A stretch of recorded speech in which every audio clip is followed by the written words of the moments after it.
Le ciel et la terre passeront, mais mes paroles ne passeront point. Matthieu 24, 35.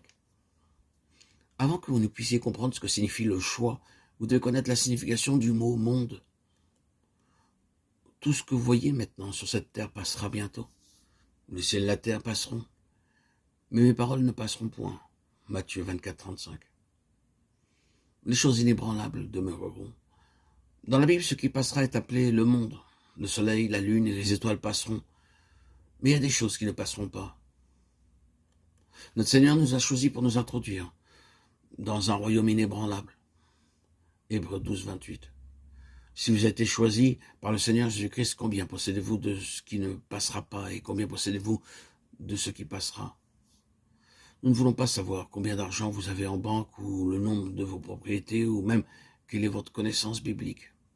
La connaissance biblique, aussi bonne soit-elle, sera bientôt oubliée.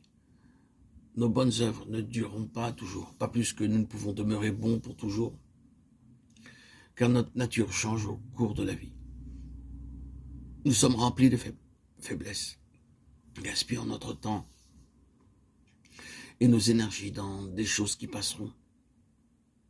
Lorsque nous réalisons que le Seigneur nous a choisis, nous réalisons aussi que le monde dans lequel nous vivons est passager et que rien en lui ne peut nous procurer un vrai bonheur. Les choses du monde nous apparaîtront comme un bourbier fangeux dans lequel nous nous enfonçons de plus en plus. Le Seigneur Jésus-Christ déclare « Je vous ai choisi du milieu du monde ». Il est venu pour nous soustraire à l'attraction des choses terrestres, pour nous tirer de ces choses qui nous entraînaient et nous donner les choses éternelles. Ne le refusez pas et n'aspirez pas aux choses qui passeront. Je ne vous appelle plus serviteur parce que le serviteur ne sait pas ce que fait son maître. Mais je vous ai appelé ami parce que je vous ai fait connaître tout ce que j'ai appris de mon Père. Matthieu 24, 35. Le Seigneur dit plus tard, je vous ai choisi du milieu du monde afin de faire de vous mes amis. Ces paroles ne s'adressent pas seulement aux apôtres auxquels il parlait.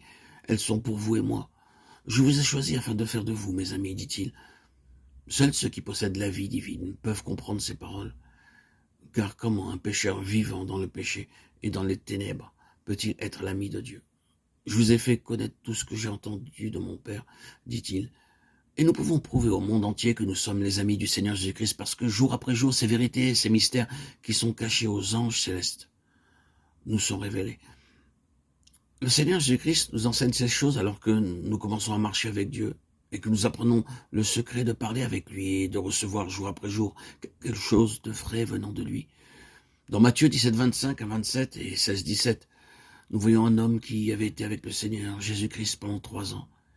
Il a vu beaucoup de miracles et aurait pu dire honnêtement au Seigneur Jésus-Christ, « Je sais tout de toi, parce que j'ai été avec toi, j'ai parlé avec toi, mangé avec toi, dormi avec toi. » Mais le Seigneur Jésus-Christ lui dit, « Simon, tu ne me connais pas par la chair et le sang, mais par mon Père céleste qui te l'a révélé.